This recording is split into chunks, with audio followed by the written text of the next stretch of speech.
Okay, चलिए भाई, class 8 NCERT chapter number 6 weavers, iron smelters and factory owners. तो हिंदी में क्या कहेंगे इसको? हिंदी में कहेंगे बुनकर, लोहा बनाने वाले और फैक्ट्री मालिक।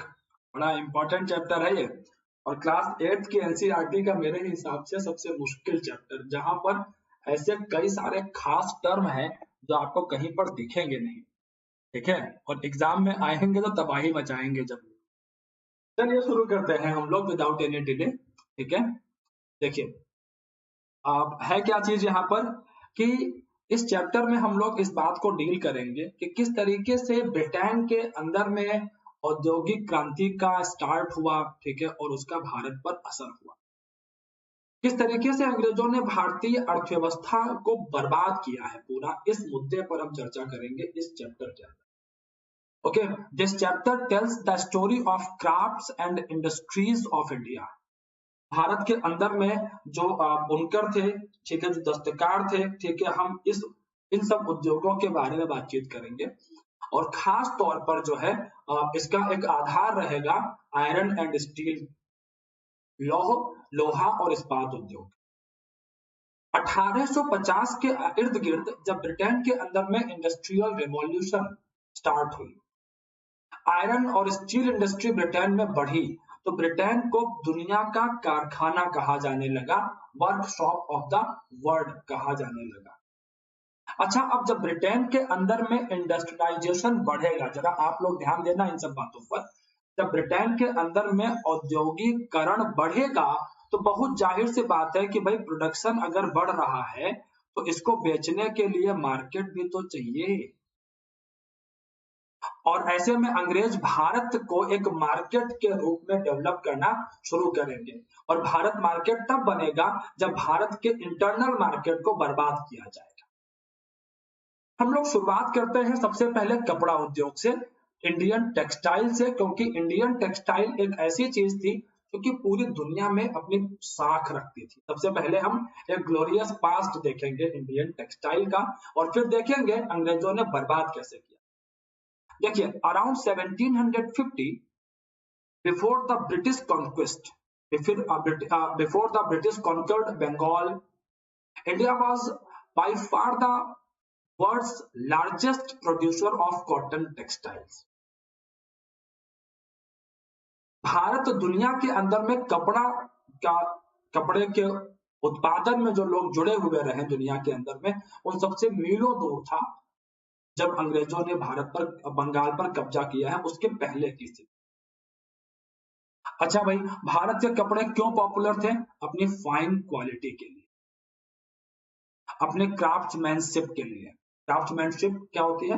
क्राफ्ट्समैनशिप जो दस्तकारी होती है, जो डिजाइन्स बनाते हैं। आप देखो कितना शानदार तरीके से ये कपड़ा बना गया। पटोला, ये पटोला बुनाई है जो कि गुजरात में, सूरत, अहमदाबाद, इन क्षेत्रों में पॉपुलर थी, पाटन के क्षेत्रों में। और ये इवन इंडोनेशिया, ये सबसे ज्यादा इसका विदेशों में बात करें तो इंडोनेशिया में ये बहुत पॉपुलर थी। इंडोनेशिया के अंदर में बनती भारत में थी, और इंडोनेशिया का जो लोकल ट्रेडिशन था वहां का कपड़ा बुनने का, उस पर बड़ा असर था पटोला बुनाई का। एग्जाम में क्वेश्चन निकल सकता है यहाँ से पटोला बुनाई से। अच्छा भाई, तो अभी अल्टीमेटली है क्या चीज? हम लोग अगर बात करें तो भारत का जो मार्केट था वो कहां पर था? साउथ ईस्ट एशिया, जावा, सुमात्रा, पेनांग, इन सब जगहों पर, पश्चिम एशिया, मध्य एशिया, इन सब जगहों पर। फ्रॉम द 16th सेंचुरी, 16वीं शताब्दी, 16वीं शताब्दी का मतलब क्या हो गया? 1501 से 1600 तक का समय। ये वही समय था जब पुर्तगाली भारत में आए थे।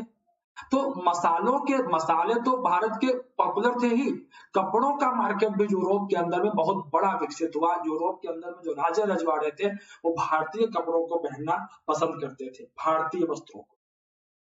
अब यहाँ पर आपको बड़े कुछ इंटरेस्टिंग चीजें मिलेंगी। कुछ शब्द मैं आपको बताता हूँ जो कि एग्जाम के लिए महत्वपूर्ण भी हैं, एग्जाम के लिए भी महत्वपूर्ण है शब्द, ठीक है, जरा देखिएगा आप लोग। जैसे कि यूरोप के व्यापारियों ने जो भारत का मखमली कपड़ा है, ठीक है, इसको सबसे पहले देखा था मोसुल के अंदर में, इराक में एक जगह है मोसुल, तो उन्होंने इसको नाम दे दिया मुस्लिम।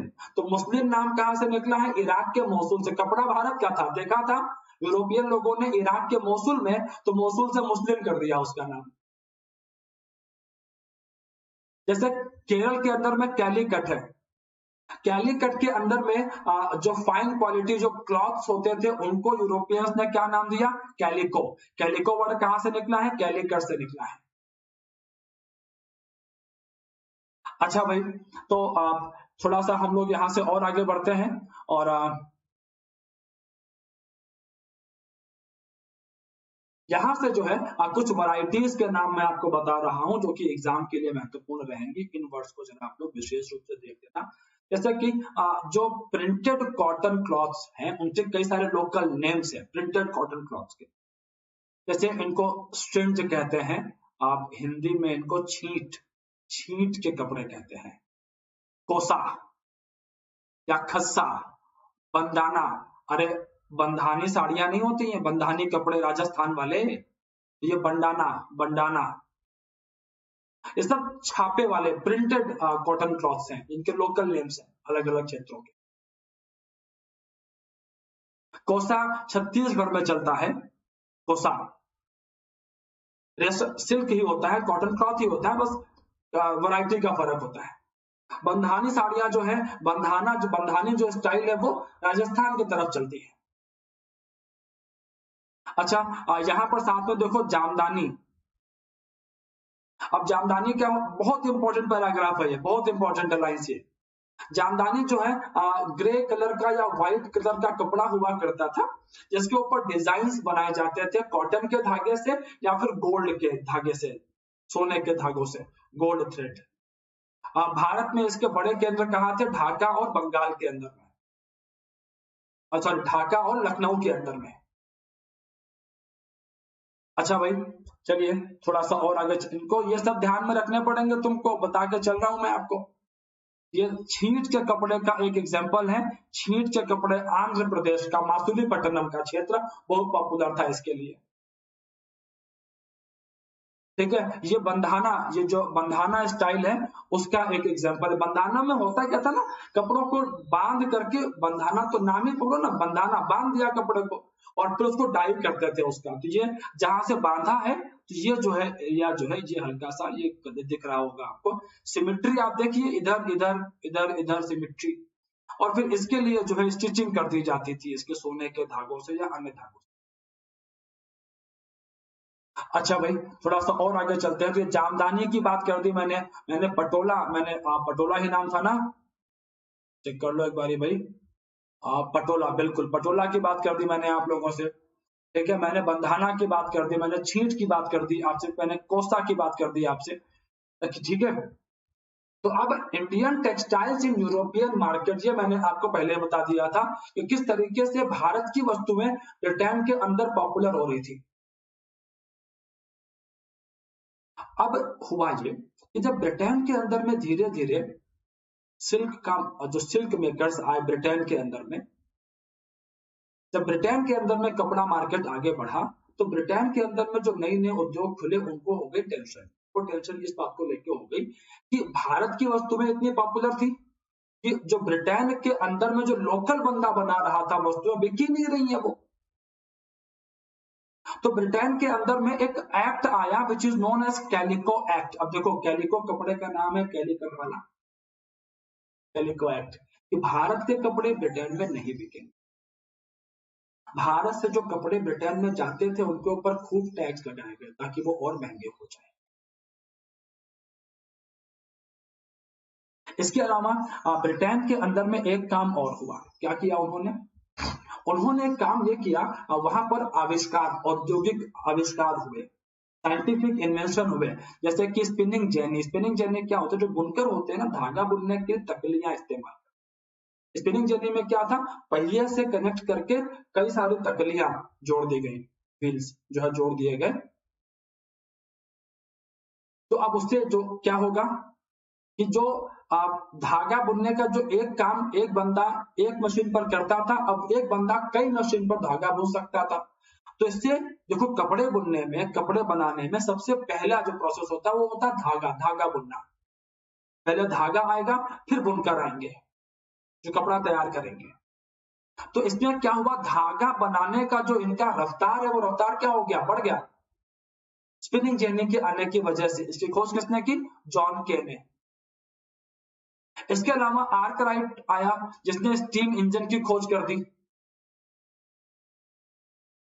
अब यहां से हुआ क्या कि ब्रिटेन के अंदर में इंडस्ट्रियल प्रोडक्शन बहुत तेजी के साथ में बढ़ गया, और इससे हुआ यह कि इनकी वस्तुओं की, जो ब्रिटेन में जो कपड़ा बन रहा था, उस कपड़े के जो दाम थे वो प्राइसेस क्या हुए, गिर गए। इसके अलावा इन्हीं सब के बीच में ब्रिटेन ने भारत के अंदर बंगाल को जीत लिया था। तो ब्रिटेन के जो व्यापारी थे वो क्या कर रहे थे, भारत के अंदर से, जो भारत के अंदर में जो धागे वगैरह का जो उत्पादन होता, जो रॉ मटेरियल था, कच्चा माल जो था, वो बहुत सस्ते दाम पे खरीद करके ब्रिटेन भेज रहे थे।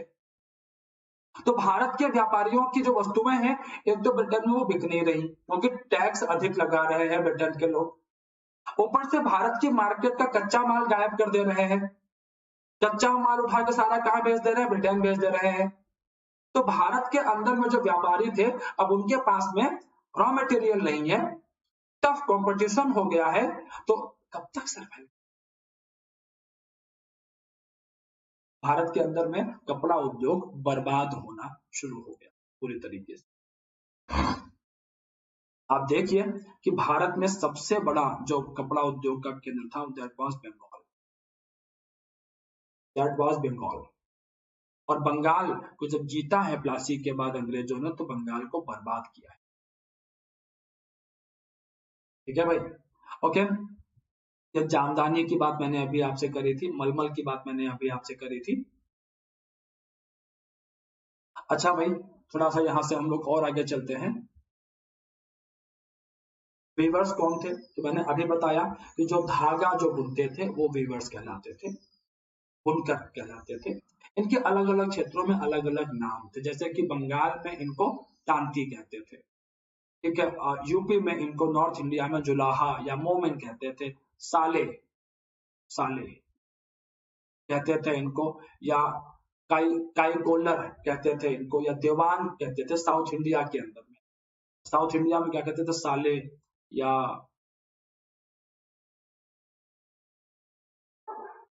काई कोलर या देवांग, ये वर्ड थे साउथ इंडिया में। तांती बंगाल में कहते थे। ये तांती लोगों की एक इमेज है। यूपी में जुलाहा या मोमिन कहते थे।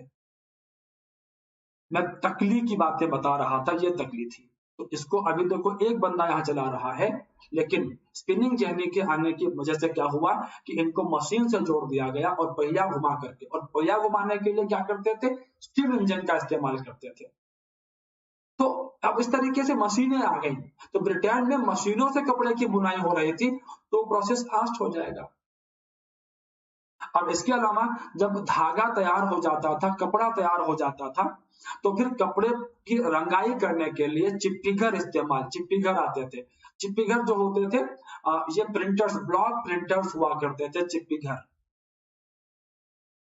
आप इसके साथ साथ में जो है हिंदी वाली एनसीईआरटी भी देखेंगे, चिप्पीघर एक किस्म से रंगरेज हुआ करते थे ये लोग। इंडियन टेक्सटाइल मार्केट क्यों डिक्लाइन हुआ, ये बता के मैं अभी अभी आ ही रहा हूं आपको, कि टैक्स अधिक लगाया गया। First, Indian textile now had to compete with British textiles in European and American market, और हमारे वस्तुओं पर टैक्स अधिक लग रहा था। Second, exporting textiles to England also became increasingly difficult since very high duties. तो एक तो हमारी वस्तुओं के दाम बढ़ रहे थे क्योंकि कच्चा माल महंगा मिल रहा था हमको भारत के अंदर में, कंपटीशन बढ़ रही थी मार्केट के अंदर में, और टैक्स भी हाई लग रहा था। तो बहुत जाहिर सी बात है कि अब धीरे धीरे बंगाल के अंदर में जो जुलाहे थे, ठीक है, जो दस्तकार थे, जो हैंडीक्राफ्ट से जुड़े हुए लोग थे, वो बर्बादी की तरफ गए। औरांग जो है ये एक टर्म है। औरांग गोदाम को कहते हैं, स्टोर हाउस को कहते हैं, ये फारसी वर्ड है, पर्शियन वर्ड। ठीक है भाई, ओके। ये आप लोग जरा याद रखेंगे, ये एक लेटर की एक लेटर है ये, जो कि एक विधवा जो है स्पिनर ने लिखा था, जो बुनकर एक विधवा बुनकर थी, उसने लिखा था। समाचार दर्पण नाम के न्यूज़पेपर को, एग्जाम में क्वेश्चन सिंपल निकलेगा कि जो बुनकरों की जो समस्याएं हैं उनको बंगाल के किस समाचार पत्र में प्रकाशित किया गया, तो समाचार दर्पण में। ऐसे जो लेटर्स वगैरह हैं उनसे ऐसे ही क्वेश्चंस निकलते हैं, ये कहानी तुमसे नहीं पूछी जाएगी वहां पर, ठीक है, ध्यान रखना जरा, ओके। अच्छा भाई, तो ये सारी बातें तो हमारी हो चुकी हैं, डिस्कस कर चुके हैं हम लोग इन सारी बातों को। और मैं क्या बात कर रहा था आपसे, अब देखिए, जब अंग्रेजों ने ये सारा हरकत कर डाला और धीरे धीरे भारत के अंदर में 1857 के विद्रोह के बाद, 1885 के बाद नेशनलिज्म आगे बढ़ा, गांधी जी वगैरह की एंट्री हुई, तो उन्होंने लोगों को क्या कहा, अब सारी कड़ियां जोड़िए, सारे डॉट्स कनेक्ट करिए। गांधी जी ने कहा अपने देश की वस्तुओं का इस्तेमाल। गांधी जी खुद चरखा चलाते थे, वो इस बात का प्रतीक था कि ब्रिटेन की मिलों में बने हुए कपड़े को हम प्रयोग नहीं करें। खादी आम भारतीय से जुड़ी हुई है। Khadi gradually became a symbol of nationalism, राष्ट्रवाद का प्रतीक बन गई खादी। And चरखा came to represent India and it was put at the center of tricolor. अब चरखे की इंपॉर्टेंस आप यूं समझो कि 1931 में जो कराची का सेशन था कांग्रेस का, जिसके अध्यक्ष वल्लभ भाई पटेल थे, तो कांग्रेस का जो झंडा था उसमें चरखे को कांग्रेस के झंडे के बीच में जगह दी गई। Isn't it? ओके, आप चलिए आप आगे चलेंगे हम लोग यार।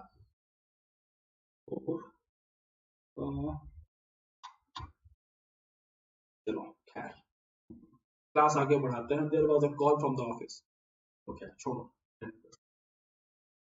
ओके, तो अब भारत के अंदर में जब राष्ट्रवाद आगे बढ़ा, तो भारत में जो महाराष्ट्र का जो क्षेत्र है, जो महाराष्ट्र का एरिया है, अब चूंकि जब काली मिट्टी के आसपास का क्षेत्र है, ब्लैक सॉइल का आसपास का एरिया है, और ब्लैक सॉइल में कपास का उत्पादन खूब होगा, बंदरगाह भी यहाँ पर है। इसके अलावा इस एरिया के अंदर में ऐसे समुदाय थे, पारसी समुदाय के लोग थे, अन्य समुदायों के लोग थे, जिन्होंने व्यापार से, क्योंकि भारत का जो कपड़ों का मार्केट था वो केवल यूरोप के साथ नहीं था, चीन के साथ भी था, तो उन लोगों ने जब खूब पैसा पहले बनाया हुआ था इस पूरे उद्योग से, तो उन्होंने इस क्षेत्र में कपड़ा की मिलें, कॉटन मिल्स लगाई, और 1854 1854 के अंदर में भारत की पहली कपड़ा मिल सामने आई, बॉम्बे के अंदर में लगाई गई। और धीरे धीरे हम लोग इस बात को देखते हैं कि भारत के अंदर में 1900 आते आते, मतलब 1854 में एक मिल लगी, और 1900 आते आते बॉम्बे के अंदर में अकेले 84 कपड़ा मिल आ गए, जिन्हें पारसी और गुजराती बिजनेसमैन चला रहे थे। अच्छा भाई, अहमदाबाद के अंदर में 1861 में मिल लग गई, कपड़ा मिल, कानपुर के अंदर में मिलें लग गई। तो अगर हम लोग यहाँ पर देखें, बॉम्बे, अहमदाबाद, कानपुर, इन सब क्षेत्रों के अंदर में जो लोग बेरोजगार, जो बुनकर बेरोजगार हो गए थे, भारतीय उद्योगपतियों ने उनको काम दिया। अच्छा भाई, तो इस तरीके से भारत के अंदर में धीरे धीरे कपड़ा उद्योग आगे बढ़ना शुरू हुआ। लेकिन एक बात आप ध्यान रखना, हमारे कपड़ा उद्योग को अभी भी ब्रिटेन की तरफ से खूब सारे टैक्सेस का सामना करना पड़ेगा। हमारे कपड़ा उद्योग को जो पहली उसको एक जीवन मिला, उसको जो लाइफ लाइन मिला उसको, वो मिला फर्स्ट वर्ल्ड वॉर के टाइम पर। जब फर्स्ट वर्ल्ड वॉर शुरू हुआ तो ब्रिटेन से जो कपड़ा आता था उसकी सप्लाई घट गई, तो ऐसे में जो कपड़ा भारतीय मिलों में बनाया जा रहा था, पूरा का पूरा उस पर डिपेंडेंसी आ गई। आर्मी के जो सोल्जर्स वगैरह थे, उनके ड्रेसेस के लिए जो कपड़े चाहिए थे, वो सब भी भारत की मिलों को ऑर्डर मिलने लगे। तो फर्स्ट वर्ल्ड वॉर में नुकसान खूब हुआ है, लेकिन भारत के कपड़ा उद्योगपतियों को यह बात समझ में आई कि अगर हमारा देश आजाद हो जाए, भारत के उद्योगपतियों को यह बात समझ में आई, अगर हमारा देश आजाद हो जाए तो उद्योग भी फलेंगे फूलेंगे और अपने देश में फिर अपने हिसाब से काम करेंगे। तो अब ये उद्योगपति, ध्यान रखना, जो भारत के अंदर में जो देश की आजादी की लड़ाई लड़ रहे थे नेता लोग, ये उद्योगपति उनको फंडिंग करेंगे। कोई भी आंदोलन हो दुनिया के किसी भी देश में हो, बिना रोकने के नहीं चलता। तो फर्स्ट वर्ल्ड वॉर के बाद में भारत के उद्योगपति भारतीय राष्ट्रीय आंदोलन से भी कनेक्ट होंगे बहुत बढ़िया से। चलिए भाई, ये तो कपड़े उद्योग की बात कर दी हमने, अभी हम बात करेंगे जरा आयरन एंड स्टील इंडस्ट्री की। और इसमें एक शब्द पहले आप समझो, स्मेल्टिंग, प्रगालन या प्रगलन हिंदी में कहते हैं। ये एक्चुअली होता क्या है कि जो प्रकृति में जब कोई मेटल मिलता है तो उसमें कई सारी अशुद्धियां होती हैं। तो स्मेल्टिंग के प्रोसेस से उसकी जो अशुद्धियां होती हैं उनको बाहर निकाला जाता है, इसको हाई टेम्परेचर पर गर्म करके, और उससे जो शुद्ध धातु होती है वो प्राप्त की जाती है। दिस इज नोन एज प्रगलन और स्मेल्टिंग, ये प्रोसेस है, ठीक है। अब इसमें सबसे बढ़िया एक इंटरेस्टिंग चीज है टीपू सुल्तान की तलवारें। वैसे ये ब्रिटेन में रखी हुई है, वहां के म्यूजियम में। टीपू सुल्तान की तलवारें बहुत चर्चा में थी। क्यों चर्चा में थी? क्योंकि इनकी धार बहुत तेज थी, sharp edges. The sword had an incredibly hard and sharp edge that could easily rip through the opponent's armor. जो सीने पर जो बख्तर बन टाइप के पहनते थे, कवच पहनते थे, उसको चीर के अंदर घुस जाती थी। और इसका फ्रांसिस बुकानन नाम का एक ट्रेवलर था यहाँ पे, तो यहाँ पर आया और उसने इस पर रिसर्च किया। इसने बताया कि ऐसा क्यों था। बुकानन ने बताया कि टीपू सुल्तान की जो तलवारें बनाई जाती थी वो जिस स्टील से बनती थी, that was would steel, would steel.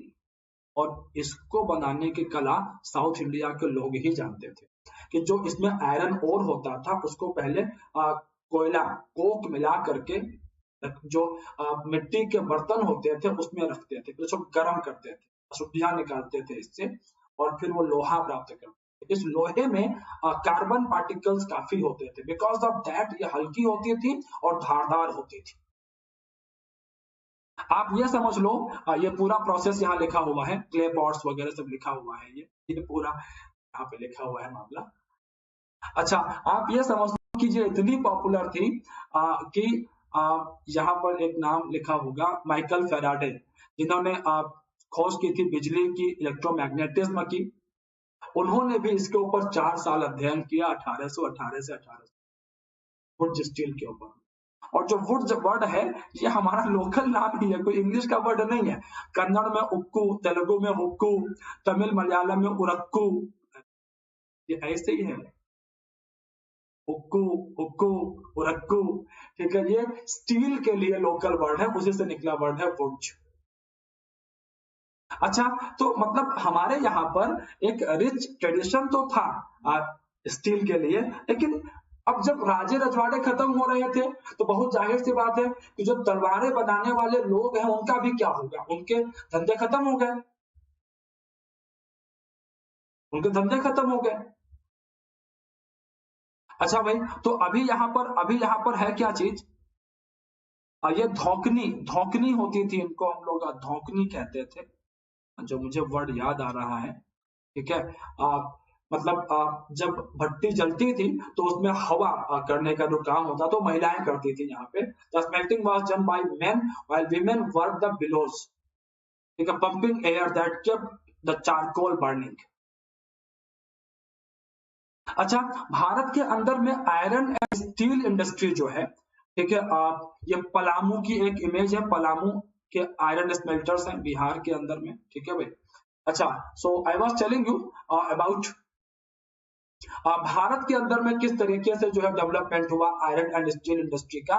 तो इसको देखने के लिए हम लोग ध्यान देते हैं जरा टिस्को की तरफ, और दोराबजी टाटा के, सॉरी, जमशेदजी टाटा के बड़े बेटे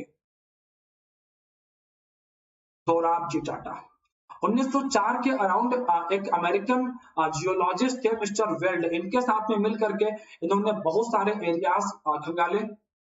इन्हीं में से अंगरिया समुदाय के लोगों से इनकी मुलाकात हुई। अंगरिया समुदाय के लोगों ने इनको बताया कि किस तरीके से उन जहां पर अगरिया जो है भारत के अंदर में एक बड़े एक्सपर्ट माने जाते हैं जो कि लोहा जो है, जो प्रकृति में जो लौह अयस्क मिलता है उससे शुद्ध लोहा बनाने में जो है ये माहिर माने जाते हैं अगरियाज। तो राजहरा हिल्स के बारे में जानकारी दी इन लोगों ने, जो झारखंड वगैरह के क्षेत्र है, लेकिन एक दिक्कत ये थी कि ये ड्राई सूखा एरिया था यहाँ पर। तो अब जहां पर आप लौह अयस्क की फैक्ट्री लगानी है तो वहां पानी भी होना चाहिए। बाद में फिर इन लोगों ने टिस्को जो है, Tata iron and steel company, इसकी स्थापना की जमशेदपुर में स्वर्ण रेखा नदी के किनारे। टिस्को की स्थापना कहां पर हुई, यहाँ देखो 1940 स्वर्ण रेखा नदी के किनारे टिस्को की स्थापना हुई। और जब सेकेंड वर्ल्ड वॉर आया और आयरन और स्टील की डिमांड बढ़ी, तो ऐसे में हुआ क्या, ऐसे में हुआ ये कि ब्रिटेन के भी जो ऑर्डर थे और वो भी ऑर्डर इनको मिलने लगे। और आप ये समझ लीजिए कि टिस्को जो भी उत्पादन करती थी उसका 90% तक, उसका 90% तक जो चीजें हैं वो जो है ब्रिटेन ही खरीद लेता था। शुरुआत में नहीं खरीदते थे ये लोग, लेकिन फर्स्ट वर्ल्ड वॉर और सेकेंड वर्ल्ड वॉर के टाइम पर जब स्टील और आयरन की डिमांड बढ़ी तो भारत के अंदर में आप देखो कि कैसे दोनों विश्व युद्धों की वजह से कपड़ा उद्योग और लोहा उद्योग, लौह इस्पात उद्योग आगे बढ़ा है। और जो मैंने आपको बताया था कि अंग्रेज भारत के उद्योगपतियों को ब्रिटेन के उद्योगपतियों के बराबर का दर्जा तो नहीं देने वाले, और ऐसे में जो हमारे उद्योगपति हैं वो नेशनलिस्ट राष्ट्रवादी आंदोलन की तरफ आगे बढ़ेंगे और ये कहीं ना कहीं हमारे देश की आजादी में भी हेल्प करेगा। इसके अलावा मैंने आपसे इस चैप्टर में बात करी है औद्योगिक क्रांति की, तो जरा जापान की बात कर लें। जापान के अंदर में एक राजवंश था मेजी राजवंश, और इसको ये डर लग रहा था कि ब्रिटेन, फ्रांस, जर्मनी में औद्योगिकरण हो रहा है, मशीनें बनाई जा रही हैं, लौह इस्पात उद्योग आगे बढ़ रहे हैं, तो कहीं ऐसा ना हो कि वो देश जापान पर कब्जा कर ले, मार्केट के रूप में जापान पर कब्जा कर लिया जाए। तो जापान में मेजी राजवंश ने अपनी ताकत को बढ़ाना शुरू किया, इन्होंने उद्योगों को बढ़ावा देना शुरू किया, लेकिन दिक्कत जापान के सामने भी थी कि उद्योगों को बढ़ावा तो दे दिया, मार्केट कहां से लाओगे बेटा। तो जापान ने क्या किया, अपनी सेना बड़ी करनी शुरू करी कि सैनिक, जापान में जो औद्योगिकरण हुआ है वो बाजार की जरूरतों को पूरा करने के लिए नहीं हुआ है, ध्यान रखना जरा आप लोग। जापान में जो औद्योगिकरण हुआ है वो सेना की जरूरतों को पूरा करने के लिए हुआ है शुरुआत में, लेकिन सेना को तुम कितना खिलाओगे भाई, कितना बड़ी करोगे सेना। फिर जापान को धीरे धीरे एहसास हुआ कि सेना को आधार बना करके औद्योगिकरण एक लेवल तक हो सकता है, एक लेवल के बाद मार्केट में जाना ही पड़ेगा। तो मार्केट कहां से आए, अधिकांश देशों पर तो ब्रिटेन, फ्रांस कब्जा करके बैठे हुए हैं। जापान ने क्या किया, अपने आसपास के जो देश थे, जैसे चीन हो गया, चीन का पूर्वी हिस्सा हो गया, कोरिया हो गया, फिलीपींस हो गया, इन पर हमले करने शुरू किए उसने। ध्यान रखना इस बात को, विश्व युद्धों में जापान जो शामिल हुआ था, जापान की अपनी एम्बिशन थी, खासतौर पर सेकेंड वर्ल्ड वॉर के अंदर में जापान की अपनी एम्बिशन क्या थी कि उसको मार्केट चाहिए था अपनी वस्तुओं के लिए। ये विश्व इतिहास के बड़े रोचक तथ्य हैं कि कैसे मार्केट को लेकर के और अन्य मुद्दों को लेकर के बड़े बड़े युद्ध हुए। चलिए भाई, इस चैप्टर को हमने पढ़ा, ठीक है। मैंने अपने वादे के मुताबिक कंटेंट को इंग्लिश में रखा ताकि इंग्लिश जो अंग्रेजी माध्यम के बच्चे हैं वो भी सुकून में रहें, जो हिंदी माध्यम के हैं उनके लिए मैंने चर्चा आप लोगों से जो करी वो बाइलिंगुअल करी, हिंदी इंग्लिश दोनों में करी, ठीक है भाई। सो गाइज, अपना बहुत ध्यान रखिए, take care of yourself, thank you.